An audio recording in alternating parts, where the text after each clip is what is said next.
Good evening everyone. In today's turn I am going to start the last topic of the chapter work energy and power. Last topic जो है आपका chapter का वो है collisions. Collisions में actually थोड़ी सी theory है starting में. कॉलिजन्स का मतलब है कि सबसे पहले कॉलिजन क्या होता है. तो when a body strike with the other body और उसको स्ट्राइक करने से if the direction of its motion में चेंज, डायरेक्शन ऑफ मोशन में चेंज या फिर स्पीड में चेंज, तो ये जो फिनोमेना है स्ट्राइक करने का यही कहलाता है कॉलिजन. कॉलिजन के टाइप्स होते हैं. तो कॉलिजन के टाइप में सबसे पहला जो टाइप है वो कहलाता है elastic collision. Elastic collision elastic collision कौन सा कॉलिजन होता है जिसमें कि बॉडी एक बॉडी से टकराती है लेकिन उसकी एनर्जी में लॉस नहीं होता है. कौन सी एनर्जी में लॉस नहीं होगा? उसकी जो काइनेटिक एनर्जी है. बल्कि ये जो कॉलिजन है इलास्टिक कॉलिजन, ये ऐसा होता है जिसमें टोटल एनर्जी भी कंजर्व्ड रहती है, काइनेटिक एनर्जी भी कंजर्व्ड रहती है. और total energy it means mechanical energy, यानी कि बॉडी एक बॉडी से टकराई तो जो बॉडी हो सकता है कि वो अपनी जो एनर्जी है वो सेकंड बॉडी को ट्रांसफ़र कर दे. तो इसका मतलब मैकेनिकल एनर्जी कंजर्व्ड है, यानी कि अगर एक की एनर्जी में कोई डिफरेंस आता है तो दूसरे में उतना जो है वो बैलेंस हो जाएगा. तो उसके बाद इसकी काइनेटिक एनर्जी भी कंजर्व रहती है. काइनेटिक का मतलब उसकी काइनेटिक एनर्जी में कोई लॉस नहीं होता, उसकी स्पीड कम नहीं होती है. वो इलास्टिक कॉलिजन कहलाता है. और उसके अलावा जो उसका टोटल लीनियर मोमेंटम है वो भी कंजर्व रहता है. तो लीनियर मोमेंटम कंजर्व्ड या कांस्टेंट में आपने पढ़ा है कि मास और वेलोसिटी में जो चेंजेस होंगे, यानी कि बॉडी की जो वेलोसिटी है, हर एक वो बॉडी जिसका मास कम है ज़्यादा वेलोसिटी से मूव करेगी, जिसका मास ज़्यादा है कम वेलोसिटी से मूव करेगी. तो ये सारी कंडीशंस इसमें सेटिस्फाई होती हैं, वो इलास्टिक कॉलिजन कहलाता है. इन इलास्टिक कॉलिजन इसके बाद में आता है. सेकेंड टाइप है इन इलास्टिक कॉलिजन. का मतलब होता है कि अगर ऐसा हो कहीं भी कि बॉडी अगर एक बॉडी से टकरा रही है और उसकी काइनेटिक एनर्जी में लॉस हो रहा है, बाकी चीज़ें कांस्टेंट है, मोमेंटम कंजर्व है, मैकेनिकल एनर्जी कंजर्व है, लेकिन काइनेटिक एनर्जी में लॉस हो रहा है, वो इन इलास्टिक कॉलिजन कहलाता है.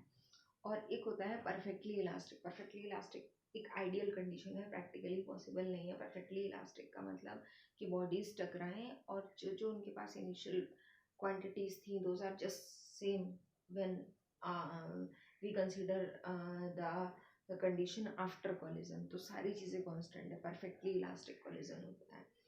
परफेक्टली इन इलास्टिक कॉलिजन होता है जब बॉडी की जो काइनेटिक एनर्जी है उसका कम्प्लीटली लॉस हो जाता है. तो कम्प्लीटली लॉस का मतलब जैसे अगर एक मड को वॉल पे थ्रो किया जाता है तो मड वॉल से स्टिक कर जाती है, तो इसका मतलब उसकी जितनी भी काइनेटिक एनर्जी थी वो सारी क्या हो जा रही है? ज़ीरो. तो ये कहलाता है परफेक्टली इन इलास्टिक कॉलिजन. उसके अलावा आपका एक कॉलिजन होता है super elastic collision. Super elastic या एक्सप्लोसिव कॉलिजन. तो सुपर इलास्टिक का मतलब एक बहुत ऐसी कंडीशन है जिसमें जिसमें आपने बोला परफेक्टली इन इलास्टिक का मतलब काइनेटिक एनर्जी ज़ीरो, और सुपर इलास्टिक का मतलब काइनेटिक एनर्जी बढ़ जा रही है. जैसे एक्सप्लोजन किसी चीज़ का होता है, फायर ऑफ क्रैकर्स जो है उसमें पहले रेस्ट पे हैं सारे पार्टिकल्स. जो क्रैकर्स जो हैं वो रेस्ट पे हैं, बाद में जब जब वो जो है एक्सप्लोड होते हैं तो उस टाइम उनके जितने भी पार्टिकल्स हैं अलग अलग डायरेक्शन में अलग अलग स्पीड से जाते हैं, तो उनके पास काइनेटिक एनर्जी आ जाती है. तो काइनेटिक एनर्जी का जो इंक्रीज होना है वो सुपर इलास्टिक कॉलिजन है. एक टाइप होता है हेड ऑन कॉलिजन. ये सारे टाइप्स आपको नोट करने हैं. हेड ऑन का मतलब होता है बॉडीज अगर एक दूसरे से ऐसे टकराती हैं संग में, हेड ऑन, तो ये हेड ऑन कॉलिजन होता है. अगर बॉडीज ऐसे टकरा रही, एक बॉडी इधर है एक बॉडी इधर है, किसी पर्टिकुलर डायरेक्शन में जा रही हैं, तो बॉडीज जो हैं वो इस तरह से ऐसे चलती हैं, थर्ड बॉडी ये है, तो इस टाइप का जो कॉलिजन होता है वो कहलाता है ऑब्लिक कॉलिजन. तो इतने टाइप्स ऑफ कॉलिजन आपको नोट करने हैं, लिखने हैं, और उसके बाद आपको आना है मेन टॉपिक पर जो है डेरिवेशन. क्या ड्राइव करना होगा आपको यहाँ पर? एक बड़ी इंपॉर्टेंट चीज़ आपको यहाँ पर ड्राइव करनी है. उसके लिए जो कंडीशन दे रखी है वो कंडीशन सबसे आइडियल, सबसे पहली कंडीशन कंसीडर की है, एक बॉडी मास m1 की है, दूसरी बॉडीज के सामने एक बॉडी मास m1 की है और वो इनिशियल स्पीड u1 से मूव कर रही है, इसके सामने दूसरी बॉडी मास m2 की है और ये स्पीड u2 से मूव कर रही है। कुछ टाइम के बाद दोनों बॉडीज का कोलिजन होता है और कोलिजन के बाद मान लीजिए ये इसकी वेलोसिटी v1 और इसकी वेलोसिटी v2, ये एक आइडियल केस ले लिया है। इस केस में क्या क्या प्रूफ करना है, तो इसमें आपको दोनों की फाइनल वेलोसिटीज का रिलेशन बनाना है और एक आपको कंडीशन प्रूव करनी है कि relative velocity of approach is equal to relative velocity of separation. जैसे ये जो कंडीशन है, इस कंडीशन के हिसाब से दोनों बॉडीज में कॉलिजन कब होगा, जब दोनों एक दूसरे को अप्रोच करेंगी। अप्रोच करने का मतलब है यहाँ u2 तो आगे जा रही है, u1 पीछे है, तो रिलेटिव वेलोसिटी ऑफ अप्रोच का मतलब हुआ कि जब हम इनकी वेलोसिटीज फाइंड करेंगे तो u1 जो है उसकी जो आपने एक रिलेशन बनाया था रिलेटिव वेलोसिटी का, तो रिलेटिव वेलोसिटी में क्या करते थे, मान लीजिए एक बॉडी की वेलोसिटी va है, दूसरे की वेलोसिटी vb है, रिलेटिव वेलोसिटी फाइंड करेंगे a with respect to b, तो आपको लिखना होता था a with respect to b वाले केस में a माइनस b। ठीक है, इसका मतलब आप क्या फाइंड कर रहे हैं, a की वेलोसिटी b के रिस्पेक्ट में। यहाँ भी वही केस है। यहाँ पर देखिए u1 की वेलोसिटी ज़्यादा होगी तभी वो u2 को अप्रोच कर सकती है और कॉलिजन होगा। तो इसका मतलब हम बोल रहे हैं कि velocity of m1 with respect to m2, तो हमें कैसे लिखना होगा, u1 माइनस u2, ये कहलाती है रिलेटिव वेलोसिटी ऑफ अप्रोच, यानी कि अप्रोच होने की कंडीशन ये है।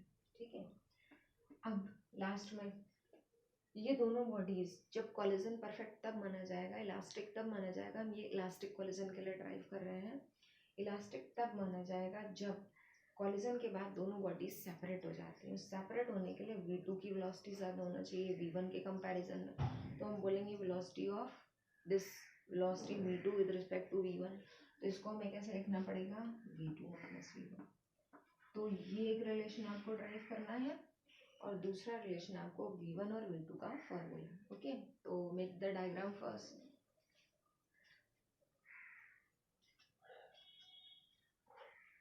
सो नाउ टू ड्राइव दिस, अब मैं यहाँ से स्टार्ट करती हूँ। सबसे पहले आपको लिखना होगा यहाँ पर कंजर्वेशन ऑफ लीनियर मोमेंटम, क्योंकि इस कंडीशन में कंजर्व रहता है। क्या फॉर्मूला होता है, m1u1 plus m2u2 is equal to m1v1 plus m2v2, equation number 1।